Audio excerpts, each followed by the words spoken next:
that the surrender of former Philippine President Rodrigo Duterte of the ICC to the ICC was a decision entirely made by the Philippine government. Mismo yung ICC sinabi na ang Pilipinas ang nag-surrender sa dating Pangulo. Even under international law, surrender of a Filipino citizen without court proceedings may be illegal. Kung yung red notice of diffusion is not a warrant of arrest, ang tanong ko, ano ang legal basis ng aresto? Ngayon, ang sabi ng gobyerno, yung turnover to the ICC was a surrender. Surrender na po to under Article 17 of RA 9851 and the Rome Statute, walang pakialam sa Rome Statute kasi hindi na nga tayong member. I need to point out that before they can actually surrender PRRD, they have to arrest him to have him in custody.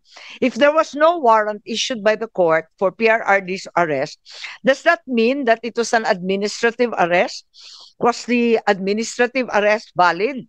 Was the DOJ or whoever ordered the arrest empowered under 9851 to effect an administrative arrest?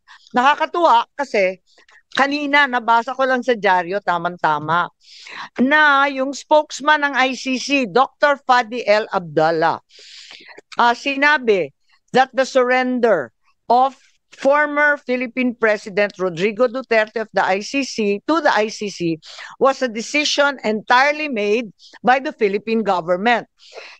And if there is any question about whether it was lawful or not, it will have to be submitted to the judges. So, mismo yung ICC sinabi na ang Pilipinas ang nag-surrender sa dating Pangulo. Siguro, si Attorney Medina na naman, magpapasaklolo tayo. Ano ba ibig sabihin ng administrative arrest? At tama ba na sinuko ng Pilipinas si PRRD sa ICC? Magandang umaga po, Madam Chair. Thank you for the invitation. Good morning po, Senator Bato de la Rosa. Good morning po, Senator Bongo. Going back to the question, administrative arrests.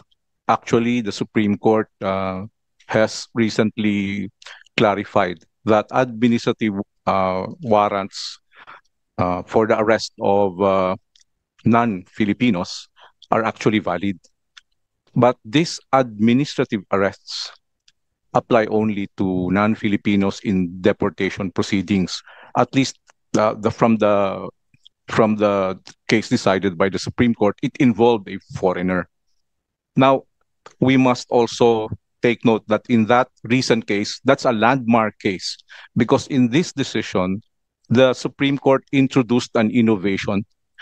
Historically, administrative arrests and deportation process are purely administrative, no court intervention.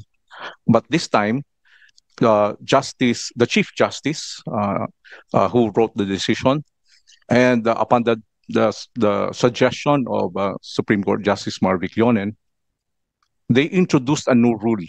Under this new rule, even if a person, a non-foreigner, is arrested on the basis of an administrative warrant, they must still inform the regional trial court and wait for the regional trial court to issue a judicial commitment order. Therefore, there is now a duty on the part of police officers or immigration officers, even when arresting a foreigner, to bring this person to the jurisdiction of the courts. So this represents a new trend. If a foreigner should be brought to a Philippine court before he is removed from the country, with more reason that a Filipino citizen should be subjected to some judicial proceedings before surrendered to a foreign government. And as I have explained earlier, from the constitutional level, from the statutory framework, even under international law, surrender of a Filipino citizen without court proceedings may be illegal. That's not just constitutional, that's also statutory, even under international law. In fact, the Interpol Constitution itself requires some due process, the application of Philippine laws, and number two, the application of the rights guaranteed by the Universal Declaration of Human Rights, which includes due process. Thank you po. Attorney Medina, so ano ang nakikita ninyo kung inaamin ng ICC na ang surrender ni dating Presidente Duterte ay isang desisyon na ginawa ng Pilipino na pamahalaan? Anong epekto nun? Ang ibig ba sabihin ay linabag yung kanyang karapatan? Kasi tulad nga ng sinabi nyo doon sa kaso ni Yuen Le noong 2023, bagong-bago pa lamang, talagang kinakailangan dalhin pa sa RTC yan, meron pang proseso. 7 yata yung requirement. Kung naalala ko, ang dami-daming sinasabi doon na talagang pinagtatanggol ang karapatan mismo ng dayuhan. Eto, Pilipino pa. Ngayon, mismo yung spokesman ng ICC sabi, desisyon niya ng pamahalaang Pilipino. Hindi kami yan. So anong epekto po noon doon sa nangyari kay Presidente Duterte? Madam Chair, just out of respect for the court proceedings, so as not to be seen as influencing the court proceedings, I will not make my statements in specific reference to the President. If a future issue, a similar issue comes up, extrajudicial surrender of a Filipino citizen to a foreign state or an international tribunal would be in contravention of Constitution on several aspects, of the revised penal code on several aspects, and international law, not just the Rome Statute, the International Convention on Civil and Political Rights, the United Nations, the Universal Declaration on Human Rights, and even the Interpol Constitution, if